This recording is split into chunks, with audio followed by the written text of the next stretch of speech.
Octavio Paz.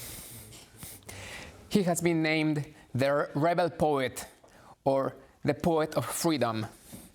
Born in 1914 and he died in 1998. His life is completely framed within the 20th century, the Mexican 20th century, but also worldwide because he traveled around the world. But focusing now in Mexican history, Mexico sees a slow and painful transition toward democracy. Something I admire in Octavio Paz is how he looks at Mexico from the outside. It is that which gives him a different perspective, because when you are caught within a culture, whatever culture that is, it is difficult to examine that culture. Octavio Paz starts reflecting about Mexico when he is in America, and eventually when he is in Paris. And it is in Paris where he would write The Labyrinth of Solitude. And I think that's something that can re-echo in all of us. The moment when we encounter a different culture, we start examining our own. Another thing I greatly admire in the person and the intellectual figure of Octavio Paz is how he can look at the world. It's said in English that hindsight is 20/20, meaning when you look at things in retrospect, everything seems clear, and it had to be like that, and there couldn't have been any other way. And you might even question how did Louis XVI didn't see the French Revolution coming? Of course, you look at things with hindsight, and everything is clear. You can think about our time and the economic race between America and China. Maybe 50 years from now, it's going to be very clear, and they will say, well, how could they not see it? But that's a spot of uncertainty for most of, actually for anyone who thinks about the issue. Now, what I'm talking about here are the hot topics that were present all through the 20th century. And in Octavio Paz, I find that often, not always, but often he can be very prophetic. And when we see the struggle during the Cold War and the clash between capitalism and communism, of course now it's clear that the Soviet Union fell and it bothers no one. But back then, imagine addressing those issues in the 60s or the 70s. And think about this also from a Mexican perspective. Should Mexico side with communism, or should Mexico side with American capitalism? In addition, those are not the only two options, because there's also fascism. So in Octavio Paz, we see that often he's right. Not always. But something I like about him is how he has a very accurate view of the world. Of course, he had a long life, and that also provided him with plenty of time to evolve, to make mistakes, and to correct his own mistakes. Additionally, in him, I find a humanist. In him, we find someone who has a very profound knowledge. You would even say he's an erudite. He has a broad culture, but he's not locked in his marble tower. He comes down and he applies all he knows from poetry, from essays, from philosophy, from history, and applies it and examines it and applies it to the world and examines the world from this angle. And I think he's a very good example for all of us. We study, yes, but that those studies become a tool for us to approach and to study and to analyze and to understand better our world. Just so you get an idea of how erudite he was, it's marvelous to see him speak. And by the way, this biography I don't think I've read a biography by Octavio Paz. On the contrary, I've pieced this biography together from the scattered informations that I found in his interviews and in his poetry and maybe his documentaries, but in many of those documentaries you find Octavio Paz himself who's presenting his own figure. So fortunately for us, we have lots of material on audio and on videotapes that present to us the figure of Octavio Paz, sometimes presenting his own thought, often, some other times presenting his own poetry and reading his own poetry, some other times as moderator between two sides. And it particularly caught my attention once he was directing a debate between the new philosophers and communism. So there were two sides of the matter, right? And say that there were two and two, or three. And Octavio Paz was in the middle. Now, one of the contendants quoted some passage from a book. And before anyone could say anything, Octavio Paz catches the thought as it flies by, and he says, "You are misquoting." He doesn't say that. He says this other thing in this page, and maybe you're referring to this other passage of this book. So the expert in communism and the expert in new philosophy were quoting their own sources, which Octavio Paz knew, and he caught them just as they flew by. That's something I find impressive, and it's not an isolated event. So he has a very profound knowledge, but at the same time, he knows how to apply it to the world. Let me just go a little back in Mexican history. Octavio Paz's grandfather, Irineo Paz, was a political activist and a writer.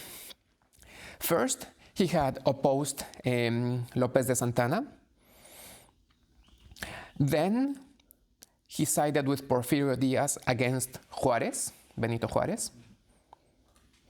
And then he sided with Madero against Porfirio Díaz in the Mexican Revolution. Of course, his son would inherit this his grandson would inherit this revolutionary spirit.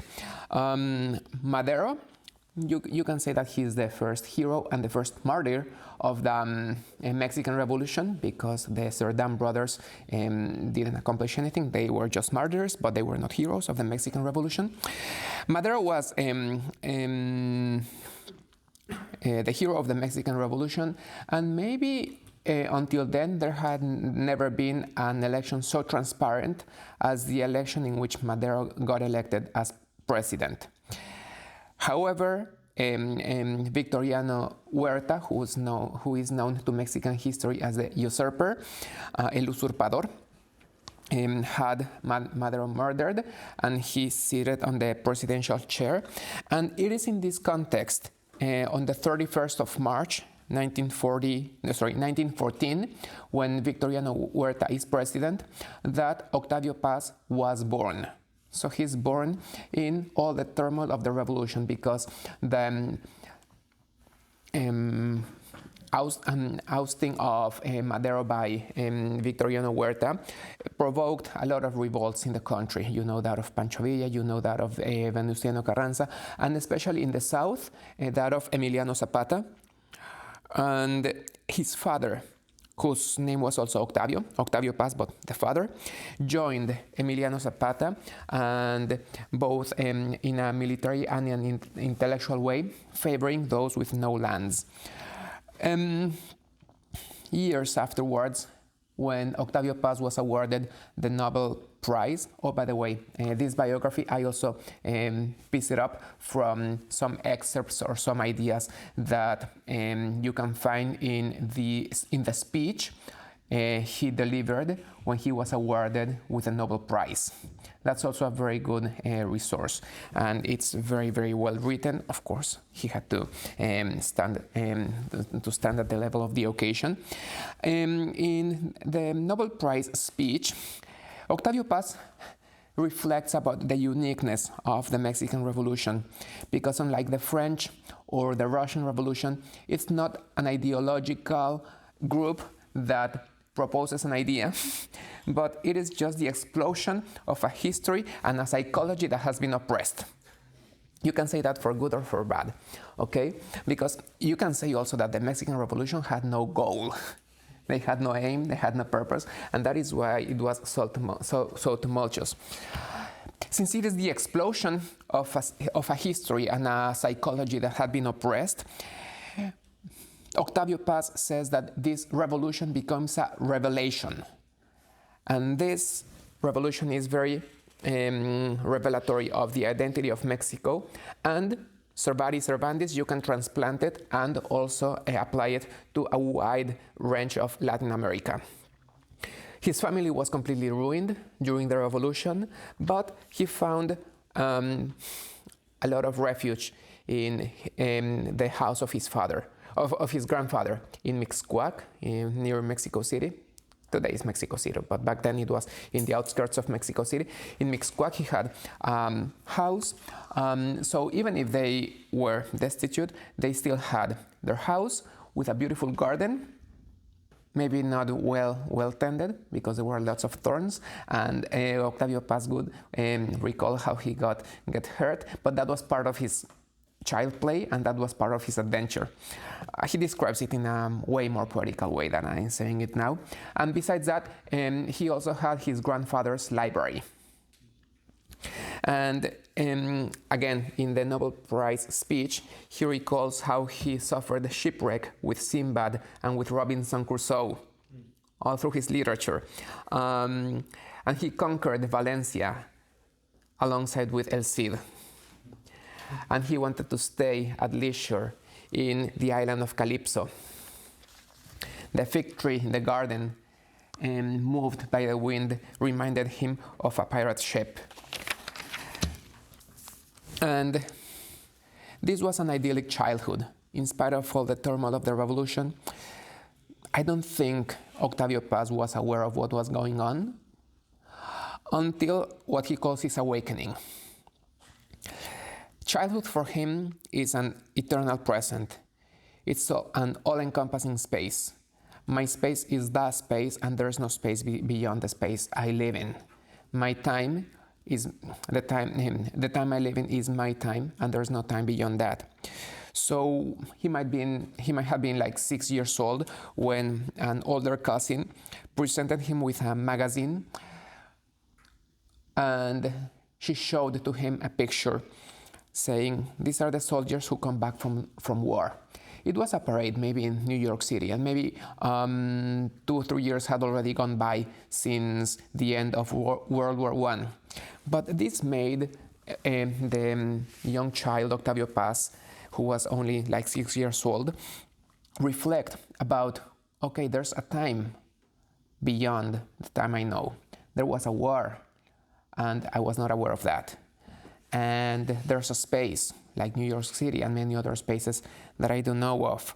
So he gains awareness of other places and other times. When he started his kindergarten studies, he suffered bullying because of his blue eyes. Yes, so they called him the French, the English, the Spanish, but definitely not the Mexican. And of course, this started a reflection about what is the identity of the Mexican person. You can say that it started on a playground in a kindergarten that would eventually mature and crystallize with the labyrinth of solitude, but that's a crisis of identity. I don't know how serious it could have been if we are speaking about a playground in a kindergarten, but it speaks profoundly about the impact he suffered and how this triggered a constant reflection about his identity. In the 1920s, Álvaro Obregón had given some weak stability and intermittent peace to Mexico. He was succeeded by Plutarco Elías Calles, and of course you've heard his name, especially due to the Cristero War. In the documentaries and the memoirs and everything that I've read of Octavio Paz, I find hardly any mention of the Cristero War. Maybe because the conflict was confined mostly to the west of the country. Maybe because he didn't feel it personally, but this is not so much of an issue for him. He does reflect extensively about the revolution. Some think that the Cristero War is an appendix or an extension of the Mexican Revolution, but according to these standards, the Cristero War is an isolated conflict that has nothing to do with the revolution.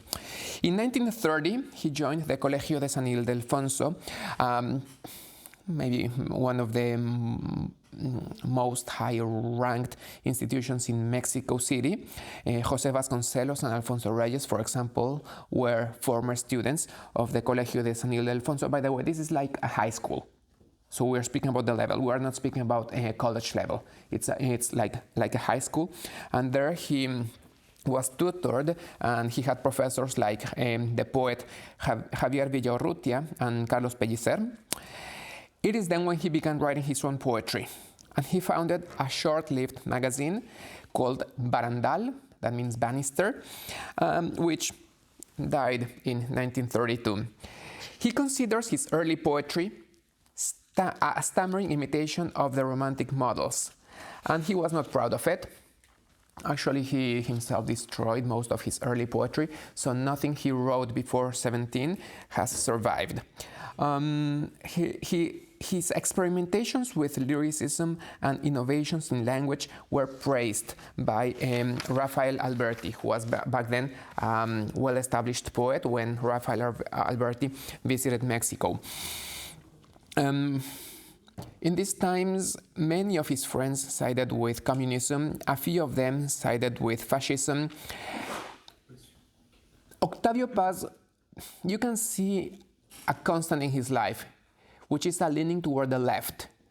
But you can call it a moderate left, to the point that many times, to the extreme left, he seemed a traitor. And we will see this happening in his life more than once. One of his best friends was José Bosch. He was from Spain, and he was an anarchist. And he joined him in several revolts and riots against the police. Once, the young Octavio Paz and José Bosch ended together in jail. And as a consequence of that, José Bosch was deported back to Spain. José Bosch was not Mexican, he was from Spain. So they deported him back to Spain. After these turmoils and riots, he finally joined the Autonomous National University of Mexico, UNAM, and he studied law, philosophy, and letters. It was also during this time, in 1936, when his father died, hit by a train. Yes, in one of his poetries, this is a translation I made. Of course, his poetry is in Spanish, but let me share you the loose translations I've made of his poetry. In a train station, filled with flies and dust, on the rails we gathered his scattered pieces. I couldn't speak to him. Now I encounter my father in my dreams, that blurry land of the dead. He had only one subject left. He only had one more subject to go to complete his studies, and he decided to drop out of college. Maybe because of the impression and the stress he was going due to the passing of his father, which must have been very traumatic for him. He went together with his mother to identify what was left of the corpse, and the scattered pieces, they put them in a bag, in a sack, and then they buried him. So it must have been very traumatic. And also, to get some distraction, he started dating a dancer. His name was Elena Garro. She would be his wife. In 1937, he wrote a poem. You know, at this time, the civil war in Spain is raging. Okay, so he wrote a poem whose title is No Pasarán, They Shall Not Pass. He was siding with the Popular Front against the nationalists, and the government of Lázaro Cárdenas, meaning the president, promoted and published his poem, and the funds that he raised with this poem were sent to help and to favor the Popular Front against the nationalists. It is also in this time when he received the news of the death of his friend, José Bosch. Remember him? He had been deported to Spain. And he wrote what, again, I translate, Elegy to a friend who died in the front of Aragon. You've died, comrade, in the ardent dawn of the world. Your glance comes forth from your death. Of course, they are longer poems, but I'm just quoting a few excerpts here and there.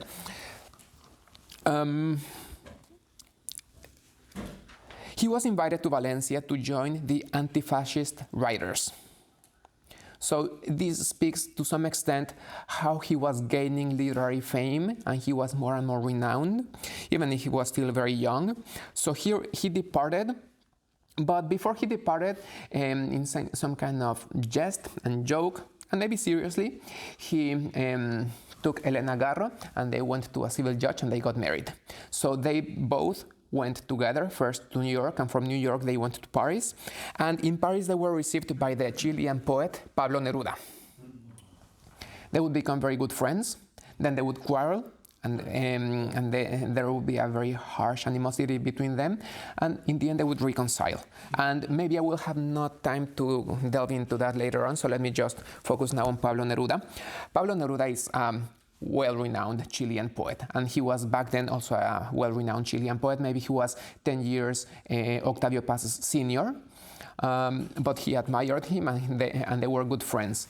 In the 1940s, due to their political views, when Pablo Neruda was sent to Mexico as part of the Chilean diplomacy, their political opinions collided.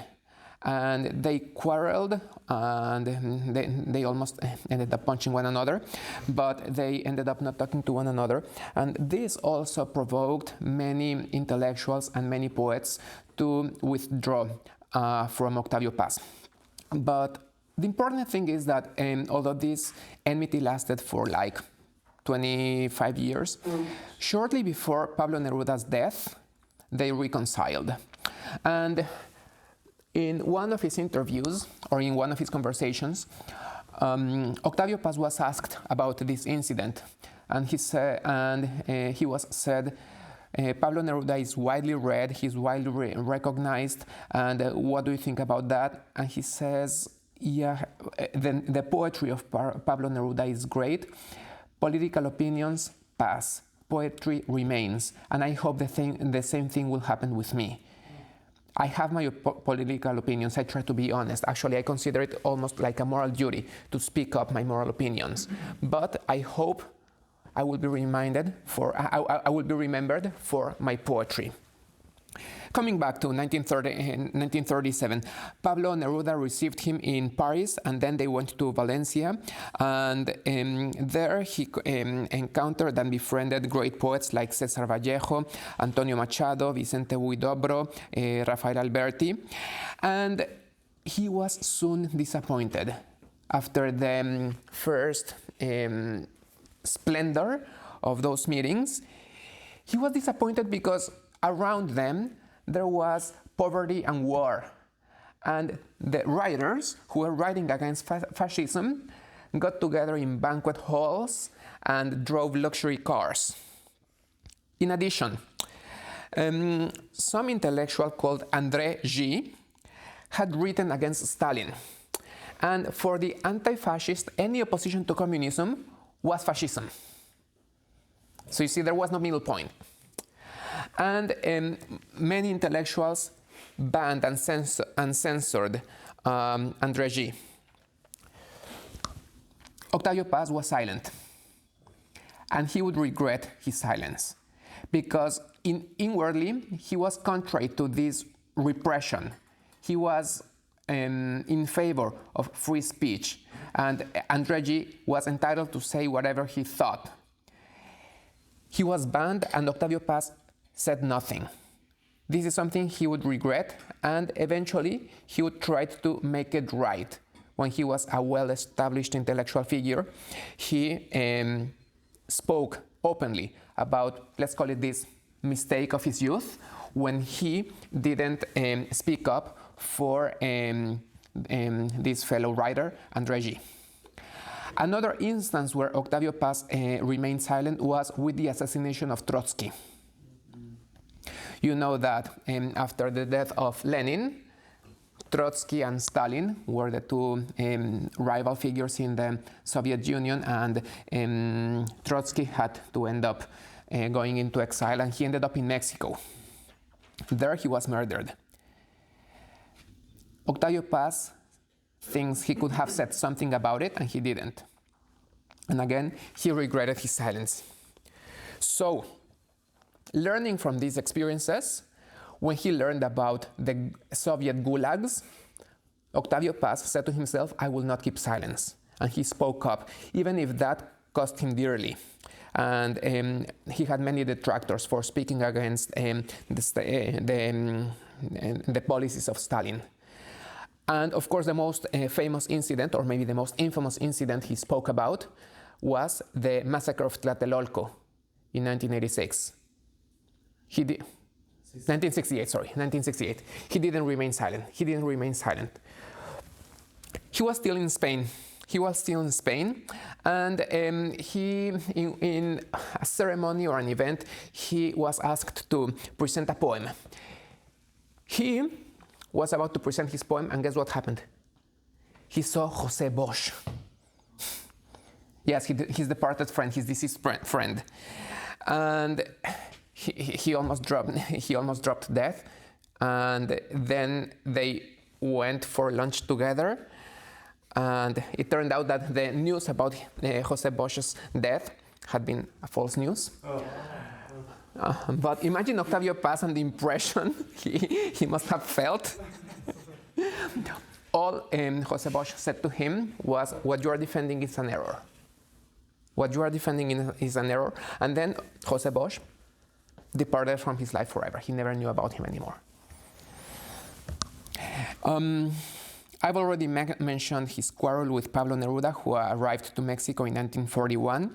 It was due to Octavio Paz's political views, and Pablo Neruda called him a traitor and that he was contrary to the revolution, and many other poets unfriended Paz. In this time, his marriage also began to unravel, and he had no money. Do you know what his job was? He started working for the Bank of Mexico, supervising the burning of old bills. So that was Octavio Paz's job. And as you can imagine, that was not a very well-paid job. And it was in 1948 when he got the Guggenheim Scholarship, which promoted him and enabled him to start what would become his diplomatic career. And without meaning it, this would be his profession for almost 30 years. First, he went to San Francisco, then he went to New York, and then in 1946, he went as a diplomat to France. In Paris, he encountered and he was close to two great intellectuals, one of them being Albert Camus, and the other one being Jean-Paul Sartre. And he sided with Albert Camus against Jean-Paul Sartre, which doesn't mean they could not exchange intellectual opinions. 1949, being in Paris, he published his collected essays, Libertad bajo palabra. 1951, his masterpiece, which is also a collection of essays, The Labyrinth of Solitude, El laberinto de la soledad.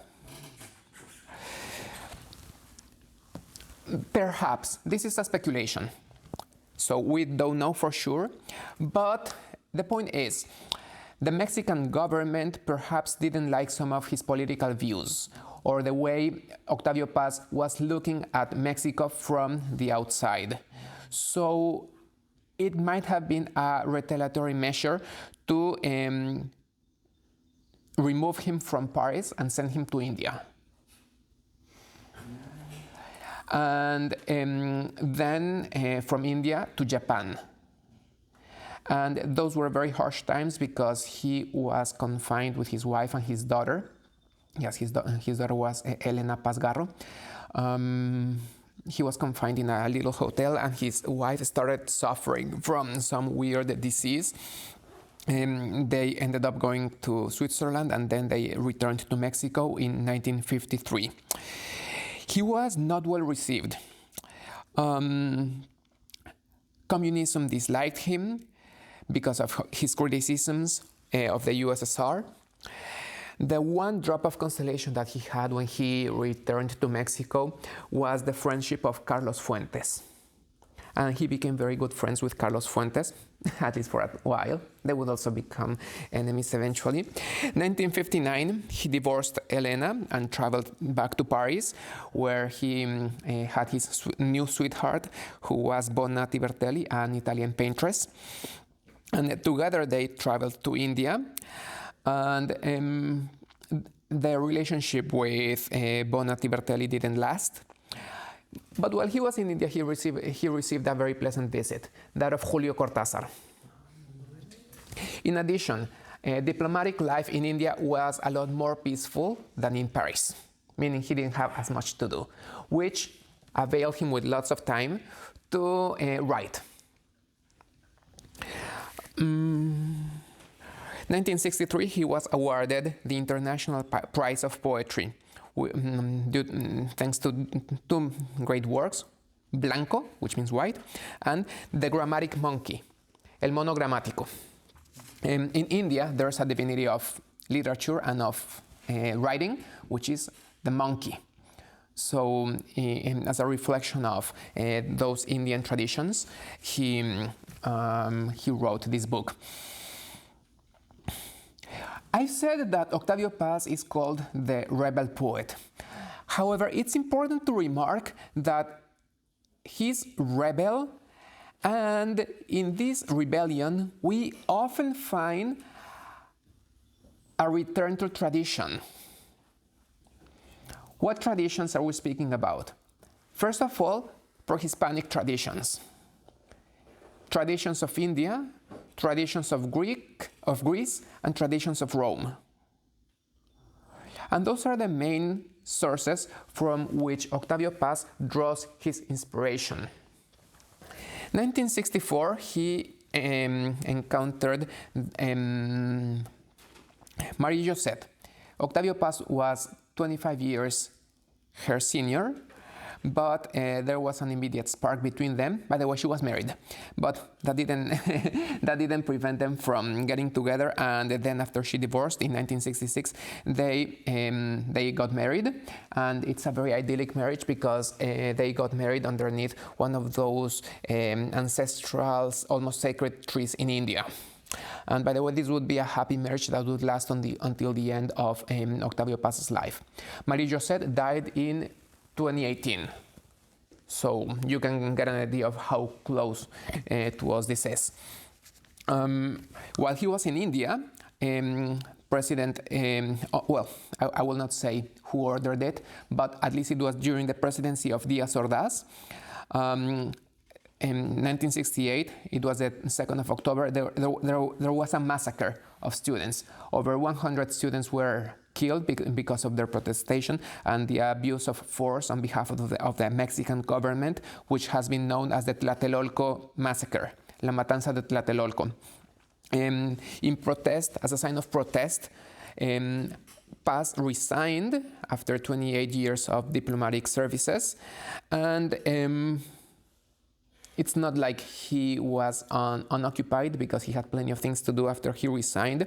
And he lectured at the Texas University, also Harvard, Pennsylvania, Pittsburgh, and Austin. Under the government of Díaz Ordaz's successor, Luis Echeverria, Octavio Paz moved back to Mexico, and he would reside in Mexico for the rest of his life. He was favorable to the regime of Luis Echeverria, since he seemed to be moving away from the policies of his predecessor. He welcomed Octavio Paz, and he made The Labyrinth of Solitude a mandatory reading for high school in Mexico. So you can say that overall there were good terms with the government of Luis Echeverria. There was another massacre, though, and Paz at first didn't protest because he thought, or he believed the president would investigate further into what had happened with this massacre. The president didn't uncover who was behind this, so no investigation was carried out. And this is the reason why Octavio Paz departed in his political views from those of President Luis Echeverria. By the way, Luis Echeverria died just like 1 or 2 years ago, aged almost 100. In Mexico, he directed magazines, especially that of Plural and Vuelta. He also dedicated himself to art criticism. And in his collected works, the section that he dedicates to art criticism covers over 1,000 pages. So some art scholars have regarded him as the greatest art critic in the Spanish-speaking world. He also dedicated himself to poetry, Pasado en Claro, which is an autobiographical poem. Vuelta, please do not confuse it with the magazine. Vuelta means return to Mexico. And Árbol Adentro, which would become his last book of poetry. Eventually, he would dedicate himself exclusively to essays. In 1984, because of some of the criticisms he had made against the Soviet Union and communism, a mob gathered in front of the US Embassy with a rag image of Octavio Paz and burnt it. So you can imagine how, what kind of opposition he suffered. Shortly before he received the Nobel Prize, there was an interview in Televisa, which was the national TV chain in Mexico. And there he openly opposed Vargas Llosa. Vargas Llosa had called the Institutional Revolutionary Party, PRI, the perfect dictatorship. Octavio Paz didn't agree with this. And I think maybe Mario Vargas Llosa took it personally when Octavio Paz reminded him that at least in Mexico we haven't had any military dictatorship. Mario Vargas Llosa is still around, so he has plenty of things to say. He, according to Mario Vargas Llosa, Octavio Paz expected that the PRI, the Institutional Revolutionary Party, would transition into democracy, which happened, but Paz didn't live to see that. Paz would die in 1998, and it was only in the year 2000 when another party other than the Revolutionary Institutional Party got to power. In 1990, he was awarded with a Nobel Prize. And if you have some extra time, do read the speech he delivered, because it is very autobiographical on the one hand. On the other hand, it is also very profound, and he reflects about many themes that touch not only Latin America but the world. He reflects about literature, he reflects about the importance of language, he reflects about the importance of those languages that have been transplanted. In America, we speak European languages: Portuguese, French, English, Spanish. And these are literary traditions, and we see Europe as our ancestors, and we can communicate with those literatures, but we have created our own literatures. So there's a lot of content in that Nobel Prize speech. And he dedicated the last years of his life to editing his own collected works. I haven't mentioned all of his works, but his production is massive. In 1997, 1 year before his death, there was a fire in his apartment, and he managed to escape, although harshly. He and Marie-Josette, his wife, managed to escape.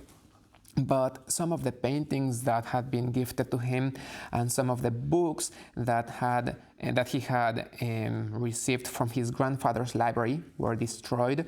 So that was a strong blow for Octavio Paz. It was actually the president himself, Ernesto Zedillo, who saw that he would have a place to live in. And he died of cancer in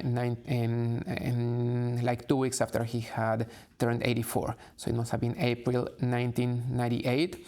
And it is with Octavio Paz for the first time that that tradition of honoring celebrities in the Palace of Bellas Artes was started. You remember when I mentioned Garcia Marquez, that he was also cremated and then his ashes were honored in the Palace of Bellas Artes? Well, that tradition was started with the passing of Octavio Paz. And he's definitely regarded as not only as one of the great intellectual figures, not only in Mexico, not only in Latin America, but in the whole world. For example, Harold Bloom ranks him among the 100 greatest literary figures, which is remarkable. And something else that catches my attention is that in some other catalogs of universal literature, there's place only for 3 or 4 writers that wrote in Spanish. Of course, one of them being Cervantes, Borges, and Octavio Paz. Okay, so thank you very much, and I hope you enjoy the reading of Octavio Paz.